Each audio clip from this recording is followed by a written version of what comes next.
अस्सलाम वालेकुम वरहमतुल्लाह। नन्हे दोस्तों, मैं उम्मीद करता हूँ आप लोग सभी ठीक होंगे। चलिए इन तस्वीरों की ओर देखते हैं। जी हाँ, इन तस्वीरों से आपको पानी भरते हुए लोग दिखेंगे और ये पानी आपको पता है कि बहुत ज़रूरी है इंसान के लिए। तो आज का हमारा टॉपिक है सेफ ड्रिंकिंग वाटर। दोस्तों, आपके घरों में अंदर जो पानी है वो कहाँ से आता है? बिल्कुल, नदी नालों से आता है, दरियाओं से ले आते हैं, ट्यूबवेल से ले आते हैं, कुओं से ले आते हैं, या अक्सर व बेशतर आजकल के घरों में नलके से आता है। और हम किस चीज़ के लिए इस्तेमाल करते हैं पानी?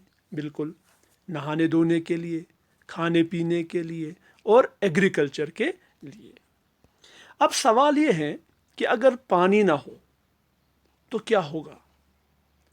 चलिए दोस्तों, इसके बारे में हम सोचते हैं और इसके बारे में फिर सोचकर हम लिखेंगे अपनी नोटबुक पे कि क्या हो सकता है।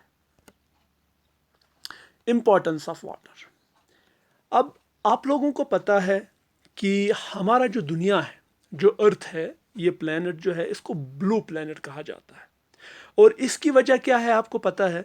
इसकी वजह ये है कि इस प्लेनेट का तकरीबन तकरीबन 10 हिस्से अगर किए जाएं तो उसमें से 7 से ज़्यादा हिस्से जो है वो पानी से भरे हुए हैं।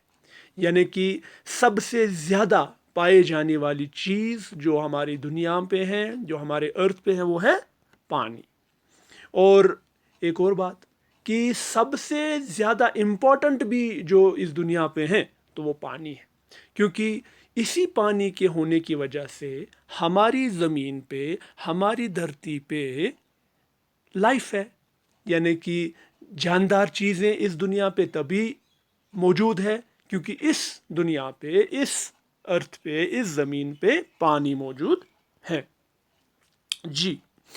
और एक और बात कि आपको पता है कि जो लाइफ है, यानी कि जो जीवन है, जो ज़िंदगी है, वो पानी से ही शुरू हुई। यानी कि पानी था तभी ज़िंदगी शुरू हुई। और अगर हम तमाम जानदारों को देखें, चाहे वो प्लांट्स हैं, एनिमल्स हैं या ह्यूमंस हैं, तो जब हम उनकी बॉडी की कंपोजिशन देखें तो मेरे बच्चों, सबसे ज़्यादा उनमें जो पाई जाने वाली चीज़ है वो है पानी। बिल्कुल। अब आइए देखते हैं कि हमारे पास कौन कौन से सोर्सेज हैं जहाँ से हमें पानी मिलता है। अगर हम दरियाओं, समंदरों को देखें, अगर हम पॉन्ड्स और लेक्स को देखें तो पूरे के पूरे पानी से भरे हुए हैं। दरियाओं में देखिए पानी बहता जा रहा है। आप ग्लेशियर्स की ओर जाइए तो आपको मिलेंगे वहाँ पे आइस की फॉर्म में, यानी कि सॉलिड स्टेट में आपको वहाँ पानी मिलेगा, जमा हुआ बर्फ मिलेगा जो कि पानी होता है। या पोलर रीजन्स में जाइए, वहाँ पर भी ये आइस या स्नो हमको मिलता है। यही नहीं, अगर हम एटमॉस्फेयर को देखें तो हमें एटमॉस्फेयर में भी पानी जो है वो मौजूद मिलेगा। यानी कि वो किस सूरत में होगा? वो गैसियस स्टेट में होगा। यानी कि एटमॉस्फेयर में जो पानी है वो वाटर वेपर्स की सूरत में होता है। ठीक है। इस तरह अगर हम देखेंगे कि हमारे पास सोर्सेज ऑफ वाटर जो है वो कुएँ हैं, नदियाँ हैं, ट्यूबवेल है, टेप वाटर है, इसके अलावा दरिया है, ठीक है, ओशियन है। लेकिन इन सब में क्या सारा जो हमारे पास ये पानी है, क्या ये सब हम इस्तेमाल कर सकते हैं? नहीं। इस सारे पानी में से, यानी कि अगर इस सारे पानी का 100 हिस्सा किया जाए तो सिर्फ उसमें 3 हिस्से ऐसे हैं जो हम इस्तेमाल कर सकते हैं, या यूं कहे कि जो इस्तेमाल के काबिल है। उस इस्तेमाल जो पानी हम इस्तेमाल कर सकते हैं अपनी रोज़मर्रा ज़रूरत के लिए, उसे हम पोर्टेबल वाटर भी कहते हैं। ठीक है बच्चों।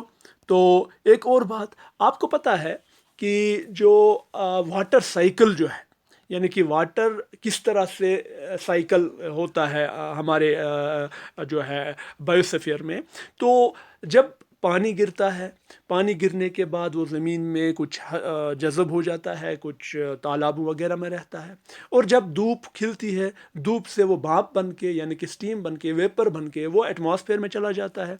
एटमॉस्फेयर में चला जाने के बाद वो जब एटमॉस्फेयर के साथ ऊपर उड़ जाता है तो वापस ठंडा होके वो ड्रॉप्स बन जाता है, इनकी वाटर के कतरे बन जाता है। वो कतरे मिलकर बादल बनाते हैं, और वो बादल जब बरसते हैं तो वो पानी की सूरत में फिर से ज़मीन पर गिरते हैं। यानी कि पानी गिरता है, फिर भाप की सूरत में फिर ऊपर उठता है, फिर पानी बढ़ता है। इस तरह से इस प्रक्रिया को, इस सिस्टम को हम, जी हाँ, इस सिस्टम को हम वाटर साइकिल भी कहते हैं।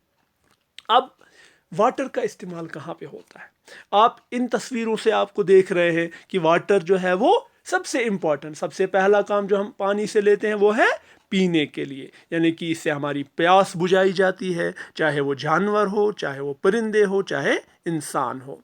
आप देखेंगे कि पानी जो है वो हमारे खाने पीने के लिए इस्तेमाल होता है। जब पानी है तभी हम अपना फूड जो है वो कुक कर सकते हैं, यानी कि हम अपनी ग़िज़ा, अपना खाना जो है तैयार कर सकते हैं। अगर हमारे पास पानी है तभी हम नहा धो सकते हैं, यानी कि हम नहाने के लिए इस्तेमाल करते हैं, कपड़ा धोने के लिए इस्तेमाल करते हैं, बाकी चीज़ें धोने के लिए इस्तेमाल करते हैं, यहाँ तक कि साफ़ सफाई में भी पानी का इस्तेमाल होता है। और इसके अलावा पानी जो है हमारा एग्रीकल्चर में इस्तेमाल होता है। आपने देखा होगा जब पानी होता है, बारिशें होती है, तो फसलें भी अच्छे से उग जाती हैं। तो इस तरह पानी जो है हमारे लिए बहुत ज़रूरी है, और ये पानी जो है ये हमारी ज़िंदगी का दारोमदार है, यानी कि इसी पानी के ऊपर हमारी ज़िंदगी का दारोमदार है। शुक्रिया।